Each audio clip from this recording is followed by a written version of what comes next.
ఓం మహాగణాధిపతయే నమ. ఓం గురుభ్యో నమ. ఓం శ్రీమాత్రే నమ.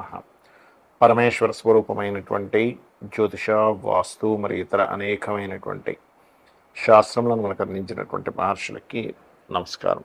హయగ్రీవ హయగ్రీవ హయగ్రీవేతి యో వదేత్ తస్స నిస్సరతే వాణి జన్హుకన్యా ప్రవాహవత్. అరుణాం కరుణాతరంగితాక్షీం ధృతపాశాంకుశపుష్పబాణచాపాం అనిమాదిభిరావృతాం మయూకైః అహమిత్యేవ విభావయే భవానీం. శ్రీమాత్రే నమ. ప్రేక్షకులకి లలితాంబిక అమ్మవారి యొక్క అనుగ్రహం పరిపూర్ణంగా కలగాలన్న స్ఫూర్తిగా కోరుకుంటూ మనం ఈరోజు శని మరియు రాహువుల యొక్క కలయిక రాబోతుంది.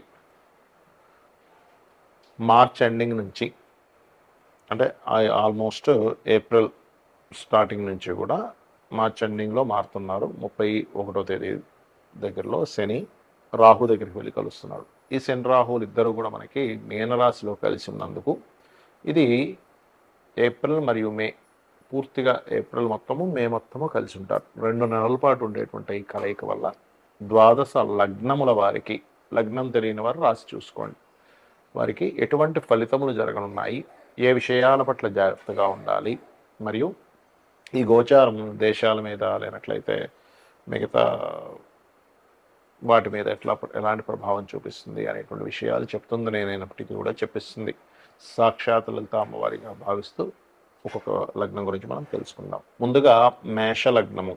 ఈ మేషలగ్నం వారికి కనుక చూసుకున్నట్లయితే సహజంగానే శని 12లో వచ్చినందుకు ఏలినాడు శని అంటూ ఉంటారు. కానీ ఈ ఏలినాడు శనితో పాటు మీకు ఒక 2 నెలల పాటు రాహు కూడా కలిసి ఉంటున్నాడు. దీనివల్ల ముఖ్యంగా మీరు తీసుకోవాల్సిన జాగ్రత్త ఏంటి చూసుకున్నట్లయితే ఇక్కడ ఇన్వెస్ట్మెంట్స్ పాయింట్ ఆఫ్ వ్యూలో చూసుకోవాలి. 12వ స్థానం అనేటువంటిది ఖర్చులు పెట్టడము, ఇన్వెస్ట్మెంట్ చేయడము, విదేశీయానము, వివాహ జీవితము, ఇట్లాంటి వాటికి సంబంధించినటువంటి స్థానంగా చెప్తూ ఉంటారు. అదేవిధంగా వ్యసనాలు.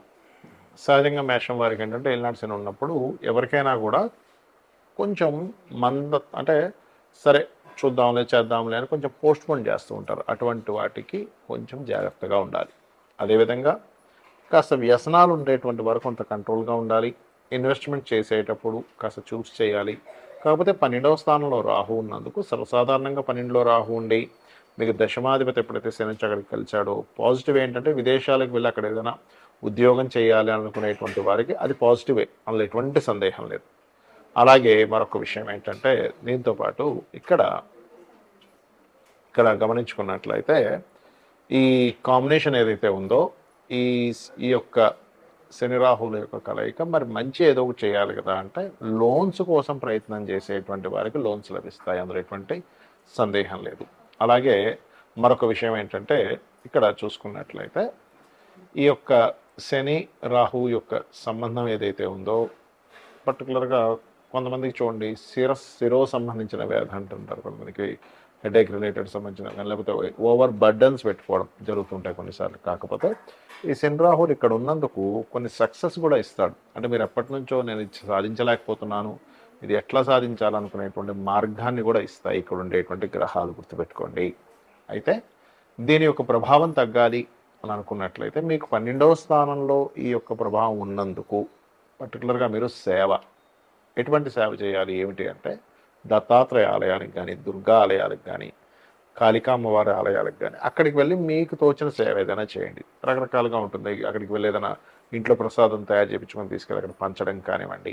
అదేవిధంగా అక్కడికి వెళ్ళి గోశాల ఏదైనా ఉన్నట్లయితే గోవులకు కాస్త గోసేవ చేయడం కానివ్వండి, గోవులకు బెల్లము లేనట్లయితే తినిపించడం కానీ చేయండి. అన్ని విధాలా బాగుంటుంది. శని రాహువుల యొక్క కలయిక ఎప్పుడైతే మీన రాశిలో ఉందో ఇది ప్రధానంగా దేని మీద ప్రభావం చూపిస్తుంది అంటే ఇది కొంచెం విదేశీ సంబంధించిన వాటి మీద ఎక్కువగా ప్రభావం చూపిస్తుంది. అంటే ఎట్లాంటి వాటి మీద,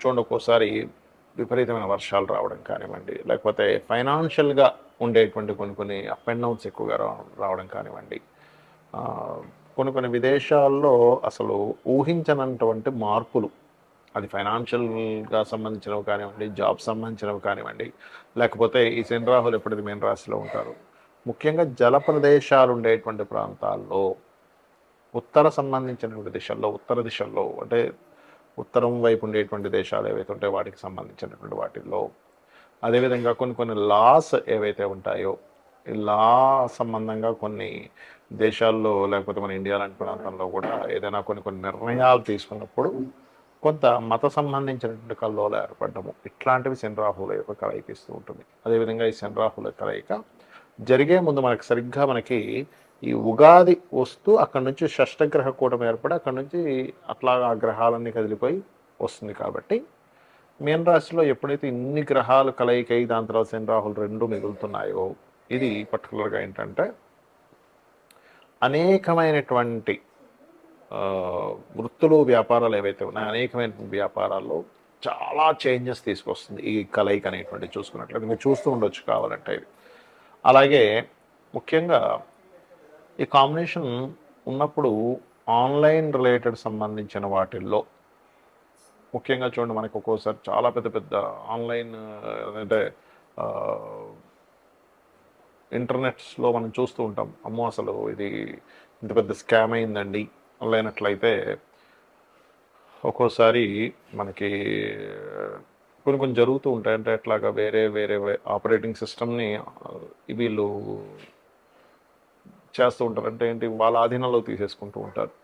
అటువంటివి జరగడము ఇట్లాంటివి కొన్ని కొన్ని జరుగుతుంటాయి అన్నమాట. ఒక్కోసారి చూడండి హ్యాక్ చేశారంటూ ఉంటారు. పెద్ద పెద్ద ఆర్థిక సంబంధించిన వ్యవస్థలని పెద్ద పెద్ద ఆర్థిక సంబంధించిన వాటిని హ్యాకింగ్కి గురయ్యేటువంటి ఛాన్సెస్ ఉంటుంది కాంబినేషన్ ఉన్నప్పుడు. సో అది చాలా ప్రధానంగా గుర్తుపెట్టుకోవాలి. అయితే ఇక్కడ మరి కొంతమందికి డేట్ ఆఫ్ బర్త్ కానీ టైం కానీ ప్లేస్ కానీ ఉండదు. మరి అలాంటి వాళ్ళు ఏం చేయాలి ఈ శని రాహుల యొక్క కలయిక ఉన్నప్పుడు? అంటే ఇది అందరికీ బ్యాడ్ ఇవ్వాలని రూల్ లేదు, కొంతమందికి మంచి కూడా చేస్తుంది. అంటే ఉదాహరణకి మీ జన్మలగ్నం నుంచి ఉదాహరణకి 3వ స్థానము లేదా 6వ స్థానము లేనట్లయితే 11వ స్థానంలోనూ ఉన్నారనుకోండి, అది మంచిది చెప్పాలంటే. అంటే అదొక 2 పాపగ్రహాల యొక్క కలయిక మంచి ఫలితాలు కూడా ఇస్తుంది, ఇవ్వదని కాదు. మరి date of birth time of birth place of birth కూడా లేదు, అప్పుడు ఏం చేయాలి? సింపుల్గా ఏం లేదు, ఈ 2 నెలల కాలము కూడా చండీ పారాయణం చేయండి. ఎవరైనా సరే చండీ పారాయణం వినడం కానీ పారాయణం చేసుకోవడం కానీ చేయాలి ఒకటి. రెండవది ఏమంటే నాకు చండీ పారాయణం చేసుకునేంత శక్తి లేదు అని అనుకునేటువంటి వారు ఓం దుమ్ దుర్గాయ నమః నామము లేదా ఓం చండీ దేవతాయ నమః అనేటువంటి నామం చేసుకోవచ్చు. ఎందుకంటే ఈ రాహు అనేటువంటిది పొగ, ఈ రాహు అనేటువంటిది ఇన్ఫెక్షన్స్, ఈ రాహు అనేటువంటిది కనబడకుండా ఉండేటువంటి లక్షణాలు కలిగినటువంటిది రాహు. ఛాయాగ్రహాలు అంటూ ఉంటారు, నోట్స్ అంటూ ఉంటారు. దానికి కర్మకారకుడు మీనరాశిలోకి ఎంటర్ అయినప్పుడు అది గురుత్వ సంబంధించిన రాశి అయినందుకు మనకి చూసుకున్నట్లయితే గొప్ప గొప్ప పీఠాధిపతులు లేనట్లయితే గొప్ప ఆధ్యాత్మికవేత్తలకు కూడా దీని యొక్క ప్రభావం పడుతుంది. వాళ్ళ యొక్క లైఫ్స్ మీద కూడా దీని యొక్క ప్రభావం పడుతూ ఉంటుంది శని రాహుల యొక్క కలయిక అనేటువంటిది. కాబట్టి ఎవరైతే ఈ రాహుకు సంబంధించినటువంటిది అదేవిధంగా శనికి సంబంధించిన జపం చేయించుకోవడము లేకపోతే ఈ 2 గ్రహాల దగ్గర దీపారాధన చేయడము మరియు ముఖ్యంగా గో సంపద గోవులకు సంబంధించిన విషయంలో కూడా ఈ శని రాహువుల ప్రభావం పడుతుంది. కాబట్టి చాలా జాగ్రత్తగా ఉండాలి. అలాగే మరొక విషయం ఏంటంటే ఇక్కడ మీకు జన్మజాతకంలో మీ పర్సనల్ చార్ట్లో ఎవరికైనా శనిలో రాహు కానీ రాహులో శని కానీ జరిగేటప్పుడు మరింత జాగ్రత్తగా ఉండాలి. ఎందుకంటే ఈ కాంబినేషన్స్ ఎవరికైనా మాకు శని మహర్దశలో రాహు అంతర్దశ నడుస్తుందండి, రాహులో శని నడుస్తున్నాడు, లేకపోతే ప్రత్యంతర దశలు అంటారు, అంటే దశాభుక్తి అంతరము ఆ 3rd స్టెప్స్లో పర్టికులర్గా జరిగినప్పుడు ఆ పర్టికులర్ టైంలో ఏంటంటే కొన్ని నిర్ణయాలు తీసుకునేటప్పుడు డెసిషన్స్ అంటూ ఉంటారు. డెసిషన్స్ తీసుకునేటప్పుడు కాస్త జాగ్రత్తగా డెసిషన్ తీసుకోవాలి. ఇక మీరు ఈ యొక్క కలయిక ఉన్నంతకాలము కూడా వీలైనంత మటుకు రెగ్యులర్గా ఆలయాలకు వెళ్ళొస్తూ ఉండండి. చేసినట్లయితే మీ మీద ఎటువంటి ప్రభావం ఉండదు. శ్రీమాత్రే నమః.